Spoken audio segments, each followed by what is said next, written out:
అత్తమ్మ గారి mutton kurma. Oil బాగా వేగిన తర్వాత అందులో ఉల్లిపాయ ముక్కల్ని వేసి బాగా వేయించాలి. మిరపకాయలు కూడా వేయాలి. ఉల్లిపాయ పచ్చిమిరపకాయలు వేగుతుండగానే పసుపు కూడా వేయాలి. అందులో పుదీనా కూడా వేసి కలపాలి. బిర్యానీ ఆకు,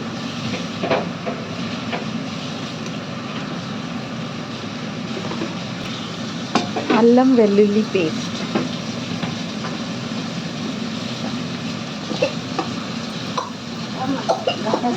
మధ్య మధ్యలో ఆవిరన్నీ చూడాలి. అల్లం వెల్లుల్లిపాయ కూడా వేగేంత వరకు బాగా కలిపి ఉంచుకోవాలి. అలా బాగా వేగిన ఉల్లిపాయల్లో మటన్ వేయాలి.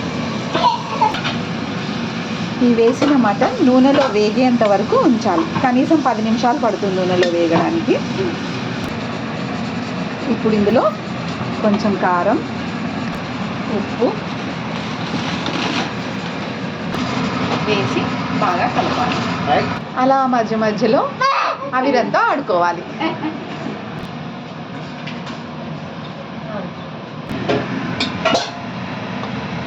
టమాటో ముక్కలు కూడా వేయాలి. ఒక 5 నిమిషాలు ఉప్పు కారంలో మగ్గిన మటన్లో ఒక టమాటో వేశారు. అలా ఇంకో 5-10 నిమిషాలు టమాటో కూడా అందులో మగ్గనివ్వాలి. తర్వాత ఈ కుక్కర్కి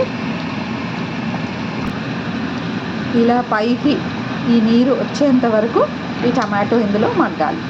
మగ్గిన తర్వాత ఇందులో కొన్ని నీళ్లు పోసి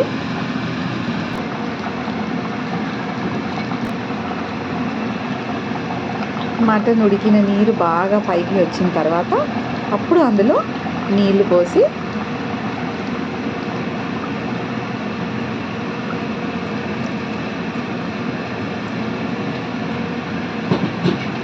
చక్కగా కలిపి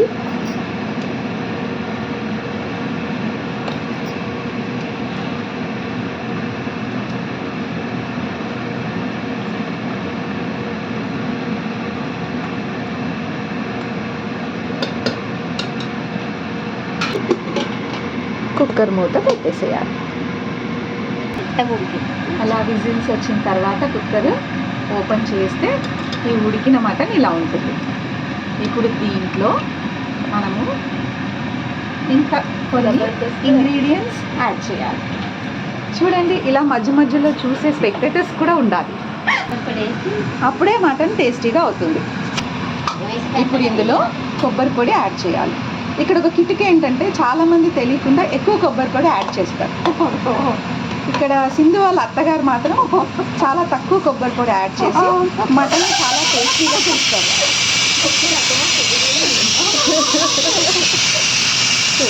ఒక స్పూన్ కొబ్బరి పొడి వేశారు. 2వ స్పూన్ కొబ్బరి పొడి కూడా వేశారు. మరి కొంచెం సగం స్పూన్ కొబ్బరి పొడి యాడ్ చేస్తున్నాను.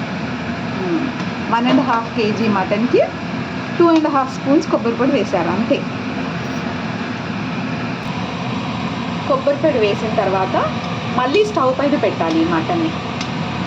మరుగుతున్నప్పుడు ఈ మటన్ అప్పుడు మనము ఇలా మరుగుతున్నప్పుడు ఇందులో గరం మసాలా వేసి కలపాలి.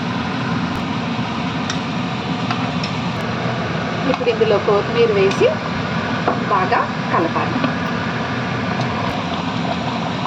ఒక 2-3 నిమిషాలు అలా మరగనిచ్చి స్టవ్ ఆఫ్ చేసేయాలి. గుమగుమలాడే మటన్ కుర్మా రెడీ.